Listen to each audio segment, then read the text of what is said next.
और दशरथ को एकदम सुगंधित हो गया और वहां का ऐसा वातावरण बन गया है, सबको इतना आनंद हो रहा है। आनंद अयोध्या के अंदर बरसने लगा, शांत मंद वो हवा बहने लगी है, सरयू नदी हिलोना लेकर के बहने लगी है। अयोध्या के लोगों के हृदय में ऐसा आनंद प्रकट हो रहा है कि आनंद किस बात का है किसी को कोई खबर नहीं। इस प्रकार से जैसे करते करते यज्ञ के अंदर अंतिम आहुति दी है, उसी समय साक्षात यज्ञ से भगवान प्रकट हो गए। बोलिए यज्ञ नारायण भगवान की जय। उन्होंने अपना प्रसाद वशिष्ठ ऋषि के हाथ में दिया और वशिष्ठ ऋषि ने अवधेश के हाथ में दिया। अवधेश ने जो खीर का प्रसाद मिला उसका दो भाग किया, एक भाग तो अपने सबसे बड़ी रानी कौशल्या को दिया और दूसरा भाग अपनी सबसे छोटी रानी कैकेयी को दिया। मां कौशल्या वो तो अत्यंत उदार है, उनके मन की बहुत बड़ी उदारता है, इसलिए अपने प्रसाद से आधा प्रसाद अपने बीच की रानी सुमित्रा है उनको दिया। मां कौशल्या ने सुमित्रा को प्रसाद दिया तो कैकेयी का भी मन हुआ, इसलिए कैकेयी मां ने भी अपना आधा प्रसाद सुमित्रा को दिया। मां सुमित्रा मनी मनी भगवान से प्रार्थना करने लगी कि प्रभु मेरे घर में एक नहीं मेरे घर में दो बालक हो, एक तो मां कौशल्या की कृपा से हो रहा है और दूसरा सुमित्रा की कैकेयी की कृपा से हो रहा है। मेरे घर में दो बालक होगा तो एक बालक को मैं कौशल्या की बेटे की सेवा में लगा दूंगी और दूसरे बालक को कैकेयी के बेटे की सेवा में लगा दूंगी, क्योंकि इन दोनों रानियों की कृपा से मेरे बालक हो रहा है। मां सुमित्रा ने ऐसा ही किया, ऐसे वो प्रसाद तीनों रानियों को प्राप्त हो गया और तीनों रानियां गर्भवती हुई। और अब तो जैसे तीनों रानियां गर्भवती हुई हैं, अब तो अयोध्या के अंदर और ज्यादा आनंद होने लगा है, और ज्यादा आनंद छाने लगा है। उस आनंद का कोई वर्णन नहीं कर सकता। सबके सब अयोध्या वासियों का मन हो रहा है हम थोड़ा सा नाच ले, नाचे क्यों इस कारण का किसी को खबर नहीं है। अब वो आनंद होने लगा है तो अयोध्या के अंदर मंद सुगंधित हवा बहने लगी है, सरयू दोनों किनारों पर छू करके बहने लगी है और आकाश के अंदर सबके सब देवता लोग भी आ गए हैं और धीमे धीमे आकाश में वो धुंधुमियां बज रही है और अयोध्या के अंदर ऐसा वो अद्भुत आनंद हो रहा है। उस आनंद का कौन वर्णन कर सकते हैं। ऐसे करते करते चैत्र मास आरंभ हुआ है, अब चैत्र का महीना है, शुक्ल पक्ष है, नवमी तिथि है, अभिजीत मुहूर्त है, दिन की ठीक 12 बजे रामलला सरकार मां कौशल्या के महल में प्रकट हो गई। जैसे राम प्रकट हुए वहां करके रोने लगे और रोने की परम प्रिय वो आवाज जैसे दासियों की कान में गई। सबकी सब दासियां दौड़ी दौड़ी आई आकर के मां कौशल्या के पास में एक सांवले सलोने छोटे से लाला को देखा, छोटे से बालक को देखा, वो तो सबकी सब खुशी के अंदर झूम पड़ी। ये समाचार पूरी की पूरी अयोध्या में फैल गया, पूरी अयोध्या झूम पड़ी है। हमारे यहाँ पर लाला हुआ है, हमारे यहाँ पर बालक हो गया है। इस प्रकार से पूरी की पूरी अयोध्या नाच रही है, गा रही है। महाराज अवधेश को ये समाचार मिला है, महाराज अवधेश की आनंद के अंदर लोग डूबे हुए हैं। अयोध्या के अंदर इतना आनंद है, इतना आनंद है, उस आनंद को कोई वर्णन नहीं कर सकते। इतना आनंद होने के बाद में भी मानो अयोध्या के अंदर और आनंद की कमी है। उसी समय एक दासी दौड़ी दौड़ी आई और आकर के कहने लगी कि महाराज महाराज मां कैकेयी ने एक बालक को जन्म दिया है, अब तो वो आनंद 2 गुना हो गया। इतना आनंद होने के बाद में भी मानो अयोध्या के अंदर और आनंद की कमियां लगे हैं। किस प्रकार से मनाया ललना चारों ललना प्रगट भये आज अवध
चारों ललना चारों ललना प्रगट भये आज अवध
गोरी गाय को दूध बनाओ, गोरी गाय को दूध बनाओ, गैया के दूध की खीर बनाओ, गैया के दूध की खीर बनाओ, ब्राह्मण जी अवध में गंगा बटे, साधु संत जी अवध में गंगा बटे, चारों ललना प्रगट भये आज अवध में गंगा बटे, चारों ललना प्रगट भये आज अवध में गंगा बटे।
आज में लगवा बने, आज में लगवा बने।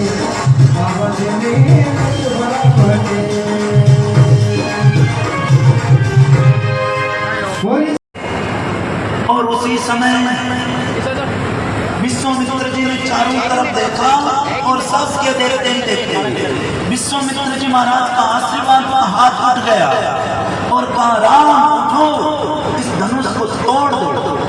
भगवान राम उसी समय उठे, नहीं कोई उनके चेहरे पर हर्ष है, नहीं कोई शोक है, नहीं कोई विषाद है। एकदम सीधे धनुष के पास गए, धनुष को उठाया और धनुष का तोड़ कर दिया। अब तो जनकपुर के अंदर इतना आनंद होने लगा, इतना आनंद होने लगा, वहां तो आनंद ही आनंद छा गया।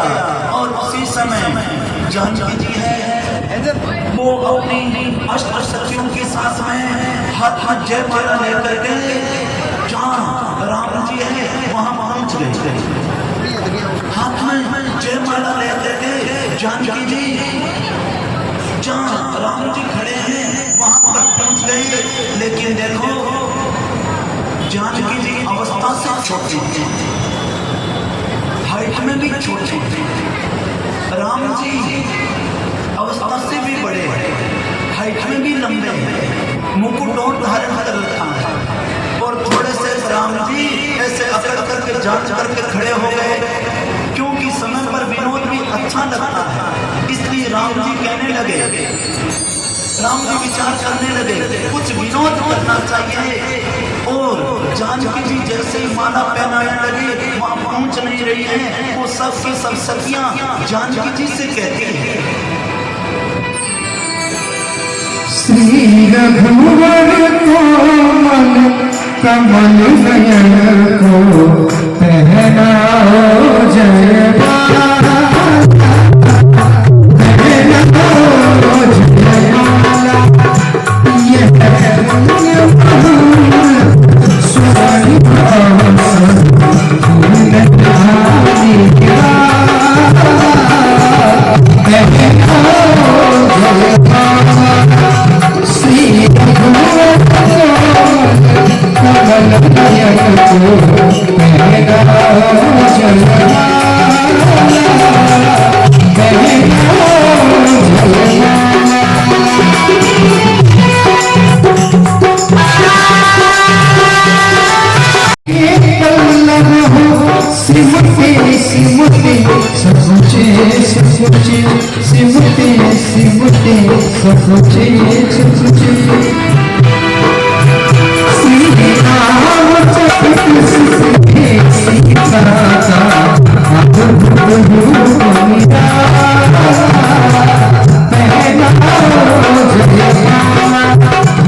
स्वर्ण रामचंद्र भगवान की जय। इस प्रकार से सबकी सब सखियां कहने लगी,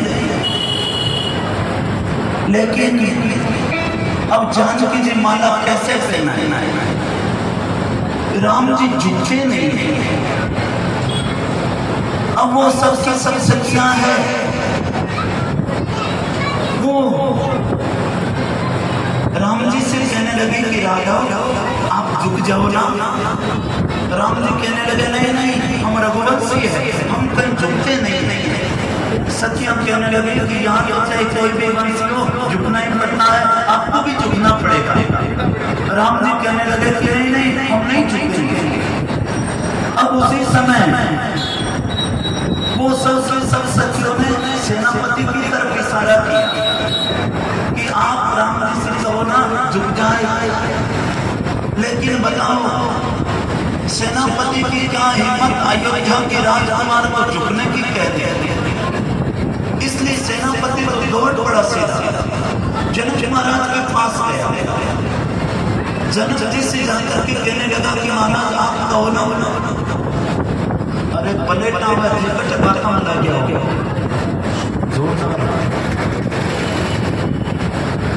मैं तो थारे पलेटा ही तैयारी कर रहा हूँ बात बरस ले पलेटा जीवनी को नहीं कहीं अति देर जाने ठगाऊं तो क्या थे ठगाई जाए तो कितना होशियार होते हैं तेरे लोग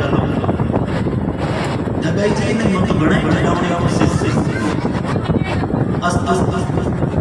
इस प्रकार से मैं कहना नहीं चाहता लेकिन आप समझते नहीं यहाँ बैठ करके आप बोलोगे तब आपकी समझ में आएगा।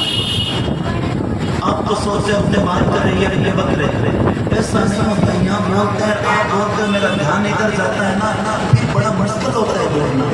पूरा मैं छाती का जोर लगा रहा हूँ फिर भी अति हो जाता है तब धीमे धीमे करना पड़ता है। आप चुप रहो लेकिन आप मानते नहीं है थोड़ी कृपा रखा। अब तो 2 दिन का काम हो रहा है क्यों चिंता कर रहे हैं।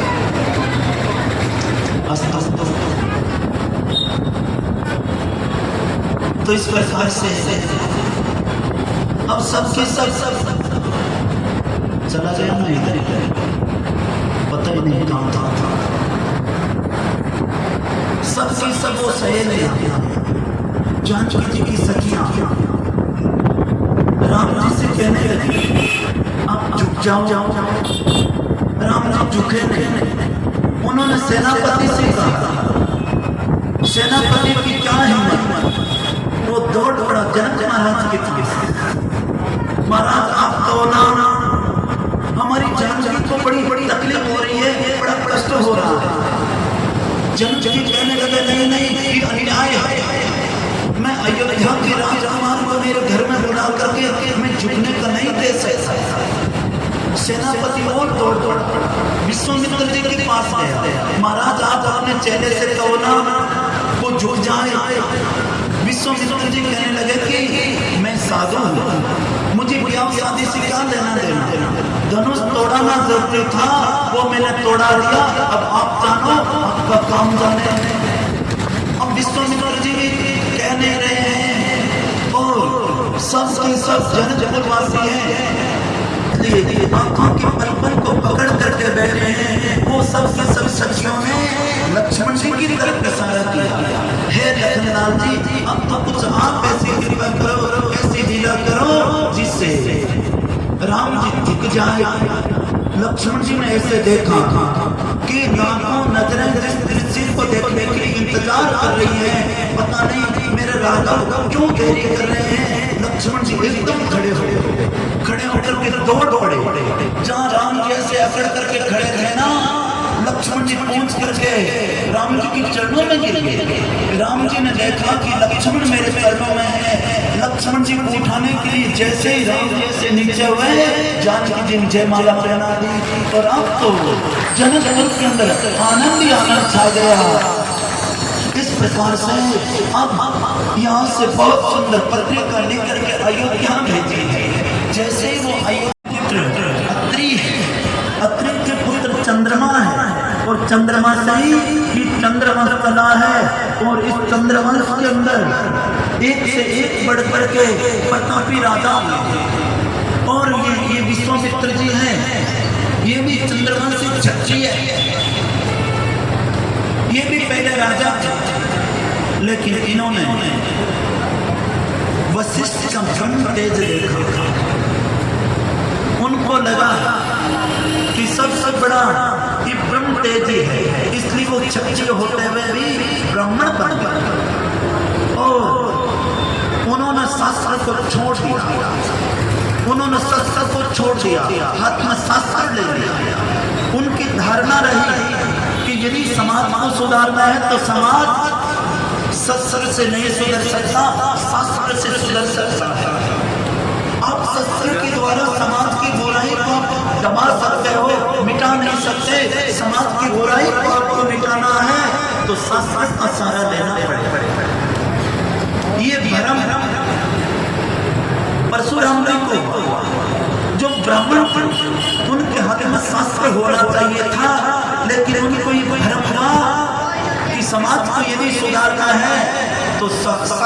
से नहीं शस्त्र से सुधर सकता है।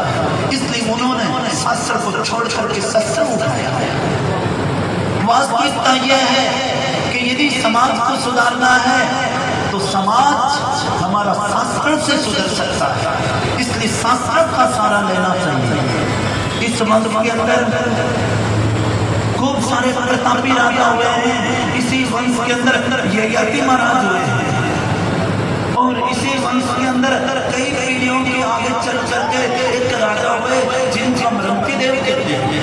सज्जनों, चंद्रवंश के अंदर एक से प्रतापी राजा हुआ, लेकिन रंती देव जैसा दयालु कोई दूसरा राजा चंद्रवंश में हुआ नहीं।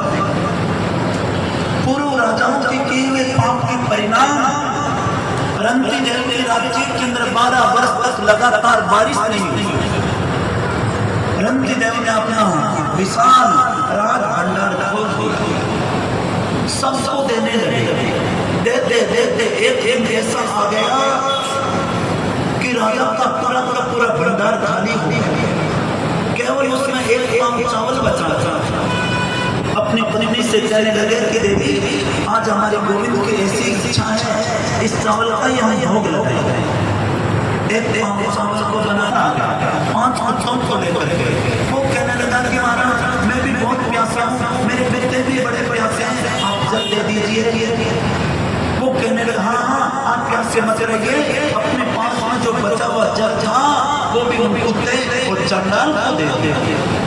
अब जैसे वो कुत्ता और चंडाल वो पानी पीने लगे, उनको वो देखने लगे, उनकी आंख में करुणा के आंसू आ गए, आकाश की तरफ देखने लगे। हे गोविंद, मैं सुख नहीं चाहता, मैं वैभव नहीं चाहता, मैं पृथ्वी का राजा बनना नहीं चाहता, मैं मृत्यु नहीं चाहता, मैं बस इतना ही चाहता हूँ कि बस मैं ये जो दुखी प्राणी है इन प्राणियों की सबकी सेवा करता रहूं और मुझे कोई धन नहीं चाहिए, मुझे तो बस इतना ही धन चाहिए कि मालिक इतना दीजिए जहाँ मैं पेट में समाए, मैं भी भूखा न रहूं, कोई साधु ने भूखा खाए, बस इतना आप दे दीजिए, हमारे घर में कोई साधु आ जाए वो भूखा नहीं जाए, इससे ज्यादा हमें धन नहीं चाहिए। इस प्रकार से जैसे ही भगवान से प्रार्थना की वो चाचार ब्राह्मण और कोई नहीं, वो साक्षात भगवान ही थे, वो भगवान प्रकट हो रहे। और अब तो वहां पर एकदम जोरदार बारिश हुई है, पूरी पृथ्वी हरी भरी हो गई। इसी वंश से आगे चल करके रंती देव से आगे चल करके एक शाखा चली है जिनको हम कुरुवंश कहते हैं। और कुरुवंश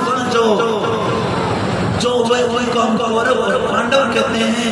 और इसी वंश में जो ययाति महाराज हुए, ययाति के जो पुत्र हुए उनको यदु कहते हैं, और यदु से जो वंश चला उनको हम यदुवंश कहते हैं। और इस यदुवंश में कई पीढ़ियों के बाद एक राजा हुआ जिनको हम देवीमीड कहते हैं। देवीमीड राजा के 2 पत्नियां थी। एक पत्नी के जो पुत्र हुए उनको हम सूरसेन से कहते हैं, और दूसरी पत्नी के जो पुत्र हुए उनको हम नंद कहते हैं। इस प्रकार से सूरसेन जी हैं, सूरसेन जी के जो पुत्र हुए उनको हम वसुदेव जी कहते हैं। और वसुदेव जी ने 7 विवाह किए। उनमें सबसे उनकी जो छोटी पत्नी है उनको हम देवकी कहते हैं, और उनसे बड़ी जो पत्नी है उनको हम रोहिणी कहते हैं। और रोहिणी के कोई संतान नहीं थी, फिर एक संतान हुई जिनको हम बलराम कहते हैं। और माता देवकी है, उनके एक से लेकर के 6 पुत्रों को तो दुष्ट कंस ने मार दिया, और 7वें हमारे बलराम जी हुए, और 8वें भगवान श्री कृष्ण अवतार लेकर के आए और उन्होंने मथुरा में अवतार लिया और गोकुल में पलना झूले और वृंदावन में गौचारण किया। उन्हें मथुरा जाकर के द्वारिका गए, वहां जाकर के उन्होंने खूब सारा विवाह किया, और विवाह करके उद्धव आदि को ज्ञान लेकर के अपने धाम को चले गए। एक श्लोक में पूरी भागवत सुना।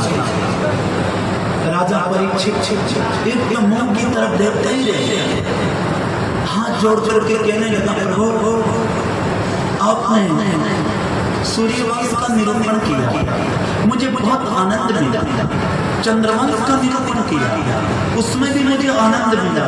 लेकिन कृष्ण कथा के अंदर आप अनुपस्थित कर गए, वो मुझे अच्छा नहीं लगा।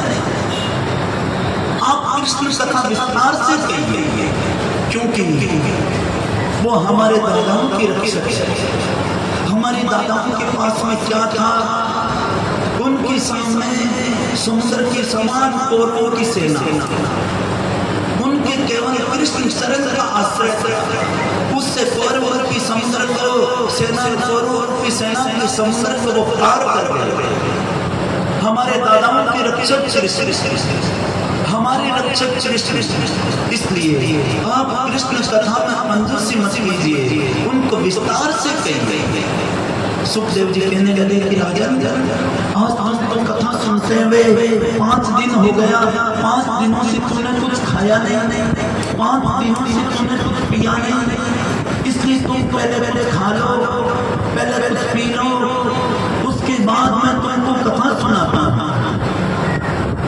राजा परीक्षित कहते हैं कि मुझे भूख नहीं लगती, मुझे प्यास नहीं लगती, क्योंकि आपके मुखारविंद से निकलने वाला मुझे कृष्ण कथा रूपी अमृत प्राप्त हो रहा है।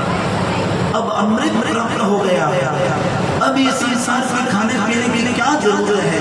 जिस किसी को रसगुल्ला खाने के लिए मिल जाए, बताओ वो काली गुड़ से कौन हाथ खराब करे?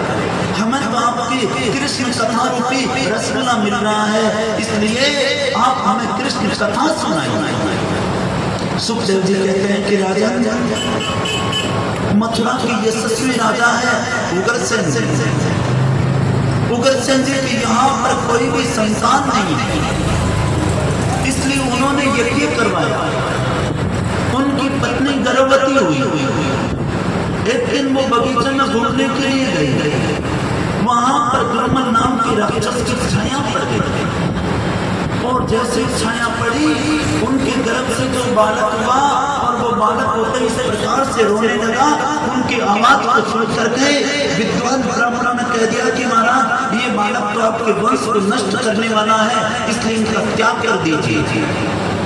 उग्रसेन जी ने उसको लता पता में लगा करके उस बालक को यमुना में बहा दिया, और यमुना के अंदर ही वसुदेव जी के पिताजी सूरसेन जी वो भजन कर रहे थे। उन्होंने लता पता के अंदर वो बालक को बहते हुए देखा, निकाल घर लेकर आए। अपनी पत्नी से कहने लगे कि पहले तो अपने वसुदेव एक पुत्र था, एक भगवान ने और दे दिया, 2 पुत्र हो गए। वसुदेव जी की साथ ही उस पुत्र कंस का पालन पोषण होने लगा, और कंस थोड़ा सा बड़ा।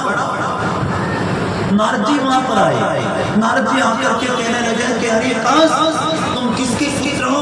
तुमको पता है तुम सूरसेन जी के बेटे नहीं हो, तुम तो उग्रसेन जी के बेटे हो। वो सब की सब स्वामी बता दी। जैसे कंस को पता चला, रात को उठ गया, जंगल में चला गया, सीधा कैलाश पर्वत पर चला गया। वहां जाकर के बड़ी भारी तपस्या की। उस तपस्या से भगवान शंकर प्रसन्न हो गए, और वो कहने लगे कि वरदान मांगो। तो ये कहने लगा कि ऐसा वरदान दे दो कि मैं किसी से मरूं नहीं। भगवान शंकर जी कहने लगे कि जन्म लिया उसको मरना तो पड़ेगा, लो इस धनुष को ले जाओ, इस धनुष को कोई तोड़ नहीं सकता, और इस धनुष को कोई तोड़ेगा वो तेरे को छोड़ नहीं सकता।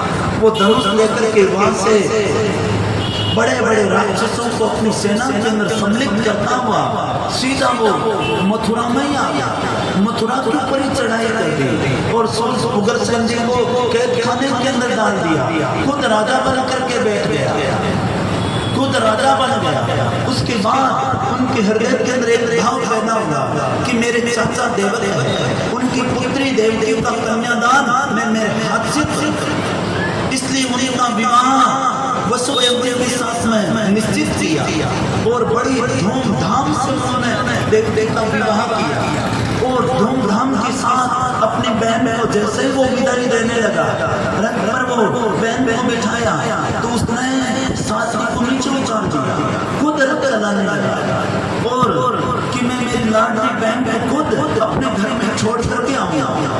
खुद जैसे ही रवि को हाथ में लगा, वो जंगल में जैसे ही रवि गया, उसी समय आकाशवाणी हुई, अरे दुष्ट कंस, जिस अपनी लाडली बहन को तू इतने प्रेम से विदाई दे रहा है, उसका 8वां गर्भ तेरा काल होगा, काल। जैसे ही काल का नाम सुना, वो तो एकदम चेंज हो गया, हाथ में तलवार ले ले और देवकी के बाल पकड़ करके खींच के रथ से नीचे उतार लिया और ऐसे तलवार से देवकी को मारने लगा। वसुदेव जी ने वो हाथ पकड़ा, मारा, आप सूरवीर हो, स्त्री के ऊपर हाथ उठाते हो, ये आपकी बहन है और अभी अभी आपने अपने हाथ से दान किया है। वो कहने लगा, आपने अभी सुना नहीं, आकाशवाणी ने क्या कहा, ये मेरे काल को पैदा करने वाली है, मैं इसको मार दूंगा तो मेरा काल मर जाएगा। वसुदेव जी ने खूब समझाया, लेकिन ये कहने लगा कि वेदांत का ज्ञान मुझे नहीं सुनना है। अंत में वसुदेव जी ने कहा कि आपको देवकी से तो खतरा नहीं है ना, देवकी के बालक से खतरा है ना, और वो भी 8वें बालक से खतरा बताया गया है। तो मैं आपके सामने प्रतिज्ञा देता हूँ कि देवकी के गर्भ से होने वाले प्रत्येक बालक जब तक कि मैं आपको दे दूंगा, आप चाहो तो मार देना और चाहो तो छोड़ देना। कंस कहने लगा, हाँ ये तो ठीक है, लेकिन इसके साथ में मेरी एक शर्त और है। वो मेरी शर्त यह है कि जब तक देवकी के 8वां बालक नहीं हो जाए, तब तक मैं आपको पेट खाने में रखूंगा, हाथों में बेड़ियां, पैरों में बेड़ियां, कमर में बेड़ियां, ये सब का सब मैं रखूंगा। वसुदेव जी कहने लगे, सब हमें स्वीकार है। वसुदेव देव को उन्होंने कैद खाने के अंदर डाल दिया और पहले से लेकर के 6 बालकों को इस दुष्ट कंस ने मार दिया। 7वें बलराम जी आए, योग माया के प्रभाव से रोहिणी के गर्भ में स्थापित कर दिया गया और सबके सब लोग कहने लगे। कंस के पास में ये समाचार पहुंच गया, कंस के पास में ये समाचार पहुंच गया कि 7वां खत्म, नष्ट हो गया, वो गर्भ में नष्ट हो गया। तो सब कहने लगे कि अच्छा हुआ। कंस भी कहने लगा कि ठीक हुआ, मुझे मारना नहीं पड़ा, मुझे मारना नहीं पड़ा। इस प्रकार से कंस राजी हो गया और ऐसे करते करते अब 8वां आने वाला है। कंस को जैसे ही पता चला कि 8वां आने वाला है, उन्होंने तो उस कैद खाने की इतनी भारी सुरक्षा कर दी, 20,000 सैनिक लगा दिए और इस प्रकार से बड़ा सावधान है, कितने लोगों को लगा दिया और ऐसे करते करते अब धीरे धीरे ये भादों का महीना आ रहा है और ऐसे करते करते भादों का महीना है और कृष्ण पक्ष है, अष्टमी तिथि है।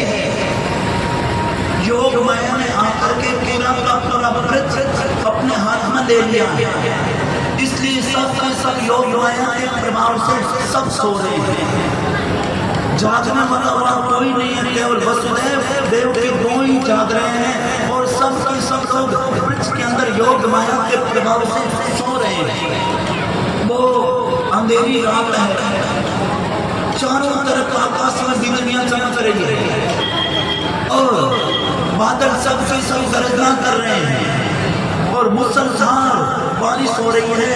कहाँ जल कहाँ थल कोई पता नहीं चल रहा है और वो पानी वाले सिर्फ चारों तरफ भाग रहे हैं, सब लोग सो रहे हैं। उसी समय वसुदेव देव के यहाँ चतुर्भुज नारायण भगवान है, वो प्रकट हो गए। माता देवकी वसुदेव जी ने भगवान की बड़ी प्रार्थना की, बड़ी लंबी चौड़ी स्तुति की और भगवान कहने लगे, हे माता जी, हे पिताजी, पूर्व जन्म में आपने हमारी तपस्या की थी, वरदान के रूप में आपने मांगा था कि मैं आपके घर में बालक बन करके आऊंगा, इसलिए मैं वो आपको वरदान दिया हुआ था, इसलिए मैं आपके यहाँ पर बेटा बन करके आया। माता देवकी कहने लगी आप बेटे कहाँ बन करके आए हो, आप तो बाप बन करके आए हो। बेटा तो छोटा सा होता है, आपका इतना लंबा चौड़ा शरीर, 4 हाथ में एक चक्कर लिया हुआ। भगवान कहने लगे कि यहाँ कोई भी आता है तो वो मेरे मामा जी आ जाते हैं। तो मैंने सोचा कि जो 11 वर्ष के बाद मैं कार्य करना है वो मैं आज ही करूँ, इसलिए सब कसर मैं लेकर आया हूँ। आप कहो तो मैं छोटा बालक बन जाऊं, लेकिन फिर मेरी रक्षा मैं नहीं कर पाऊंगा, मेरी रक्षा आपको करनी पड़ेगी। वसुदेव देवकी जी कहने लगे कि प्रभु हम आपकी कैसे रक्षा कर सकते हैं, क्योंकि देखो हमारे तो पैरों में बेड़िया, हाथों में बेड़िया, बाहर इतने बड़े बड़े ताले लगे हुए, इतने बाहर सुरक्षा करनी बैठे हैं, हम कैसे वो सबके सब आपकी रक्षा कर सकते हैं। भगवान कहने लगे कि आप चिंता मत करो, मेरा को यहाँ से उठाओ, गोकुल लेकर के जाओ, और गोकुल में नंद भवन में नंद बाबा के वहाँ यशोदा मैया के वहाँ पर मुझे छोड़ के नंद बाबा के वहाँ पर अभी एक नन्ही सी कन्या का जन्म हुआ है, नन्ही सी मालिका का जन्म हुआ है। उस मालिका को लेकर के तुम आ जाओ और कंस मांगे उस मालिका को दे दे। कहने लगे ठीक है, जैसे जैसे कहा उसी समय वो तो भगवान जो चतुर्भुज नारायण के रूप में थे वो तो वहां करके रोने लगे। माता देवकी ने गोद में लिया, उनको अपना दूध पिलाया और अब अपने कलेजे के टुकड़े को देना कितना मुश्किल होता है, लेकिन देना तो पड़ेगा। वसुदेव जी जैसे जैसे लेने के लिए हाथ बढ़ाया, हाथों की बेड़ियां खुल गई, सिर पर पकड़ाया, चढ़ने लगे, पैरों की बेड़ियां खुल गई, जैसे चलने लगे सब दरवाजे अपने आप खुलने लगे। जैसे ही बाहर हाथ करके देखा वहां तो सबके सब सैनिक मुंह फाड़ करके सो रहे हैं। वहां से जैसे ही वो निकल करके बाहर गए, जैसे ही वो निकल करके बाहर गए तो उन्होंने देखा कि वो इतनी भयंकर बारिश हो रही है, मथुरा का मार्ग किधर है वो कोई पता ही नहीं चल रहा है।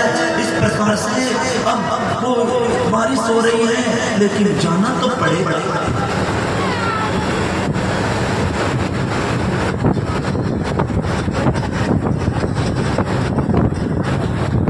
अब जाना तो पड़ेगा। जैसे ही वहां बाहर निकल कर देखा वो जोरदार बिजलियां चमक रही है और वो पानी वाले सरफ चारों तरफ भाग रहे हैं। ये सब दृश्य देख करके रास्ता किधर है पता ही नहीं चल रहा है, और कहाँ यमुना है, किधर मार्ग है, और वो अंधेरी रात में बिजली के प्रकाश से वो चलते जा रहे हैं। ऐसे करते करते वो जैसे ही नंद भवन में पहुंचे, वहां जाकर के उन्होंने अपने नन्हे से लाला को सुलाया, जीनी से सदरियां उठाई और वहां से उन्होंने उस मालिका को लिया, लेकर के जैसे ही वो कैद खाने में आए आते ही सब दरवाजे बंद हो गए। भगवान आए थे तो वो शांति थी, ये क्या है, ये माया है। ये जैसे माया आई ये बातें वहां करके रोने लगी। कंस कहने लगा कि आत्मा आ गया, तो भगा आया और जबरदस्ती देवकी से उस मालिका को छीन करके उसके पैर पकड़ करके ऐसे आकाश में घुमा करके जैसे ही पत्थर पर लगाने लगा, इतने में तो वो आकाश में चली गई।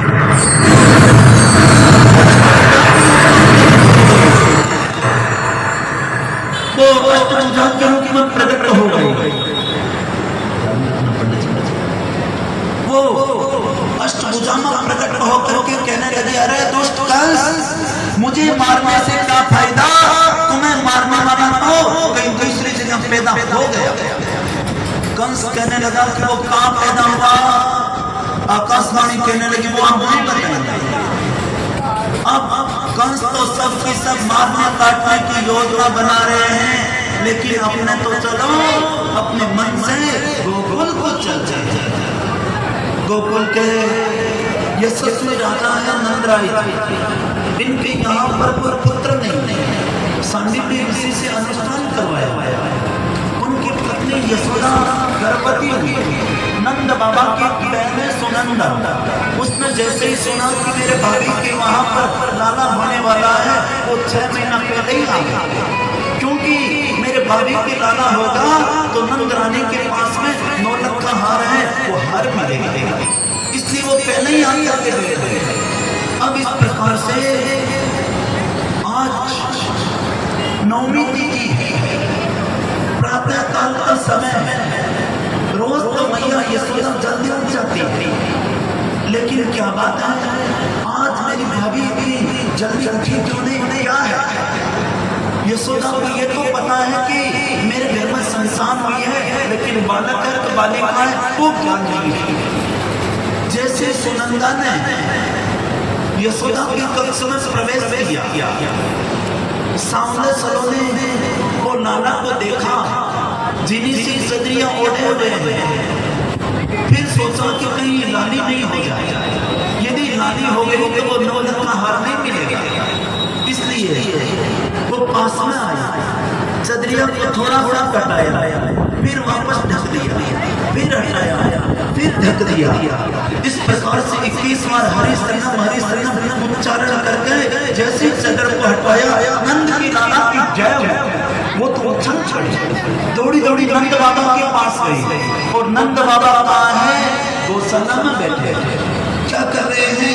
वो माला जप रहे हैं, हाथ में माला तो ले रही है, लेकिन मंत्र कौन सा चल रहा है? अभी तो वह नहीं होगा कि नहीं होगा, लाली होगी कि लाला होगा, वो मंत्र ये जप रहे हैं। तब तक तो सुनंदा पहुंच गई, चाची कहने लगी बाबा लाला की जन्म की बधाई हो। बाबा तो एकदम खड़े हो, दौड़ पड़े, जाकर की यमुना में 108 डुबकी लगाई, दौड़े दौड़े घर आए, घर आकर के बगल बंदी बांधी, उन्होंने आंख में काजल लगाए, अब तो सबकी सब को लाला का उत्सव मनाने लगे हैं। तो किस प्रकार से उत्सव मनाया गया उसका हम भी दर्शन करते हैं और लाला से निवेदन करते हैं कि लाला आप हमारे बीच में आकर के आप ही हमें दर्शन करें।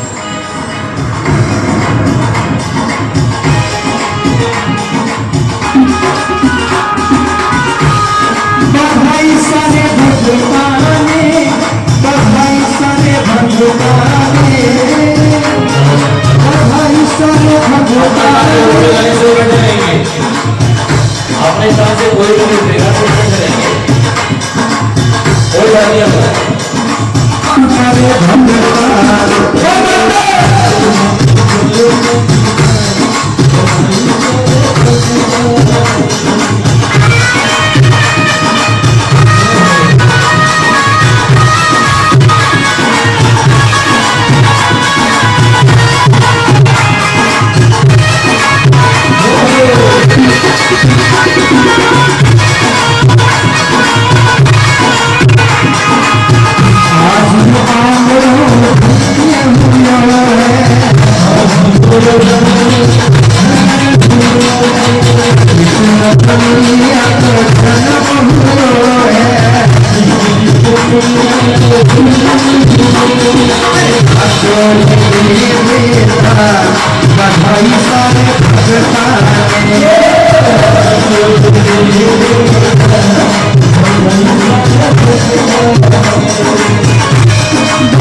जो भी खड़े हैं बैठ बैठ जाए,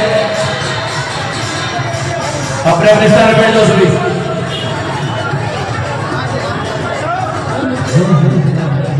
सामने जो भी खड़े हैं आकाश बैठो बैठो बैठो बैठो बैठो बैठो बैठो। खुशखबरी आ सबने सुनाओ, खुशखबरी आ सबने सुनाओ,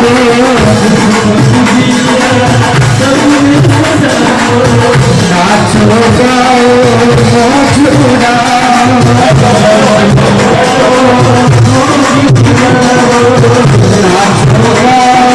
धूम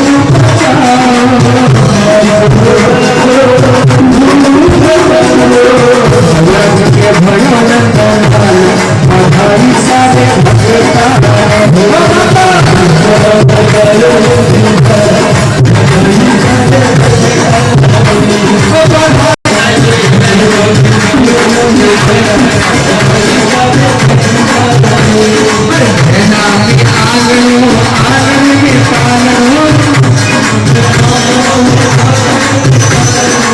पालना में झूल रहे हो नंदू जी को लालो,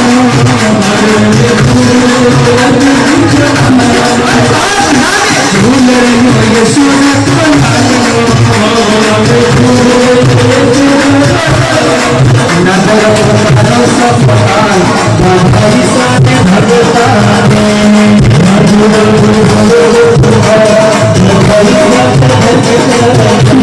बधाई सारे भगता ने, मिठाई सारे भगता ने, बधाई सारे भगता ने, बधाई सारे भगता ने,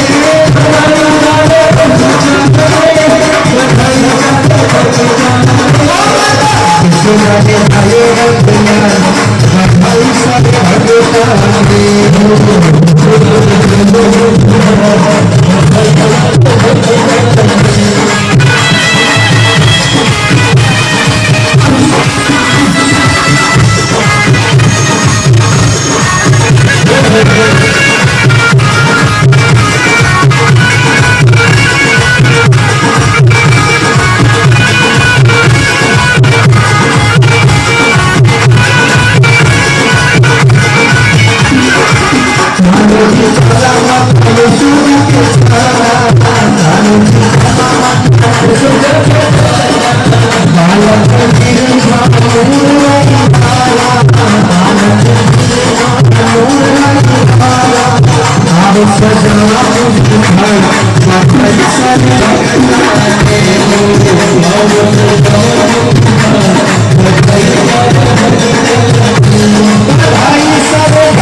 आरती बाल कृष्ण की कीजिए, अपनो जन्म सफल कर लीजिए। आरती बाल कृष्ण की कीजिए, अपनो जन्म सफल कर लीजिए। इन पर प्राण छावर दीजिए, आरती बाल कृष्ण की कीजिए, अपनो जन्म सफल कर लीजिए।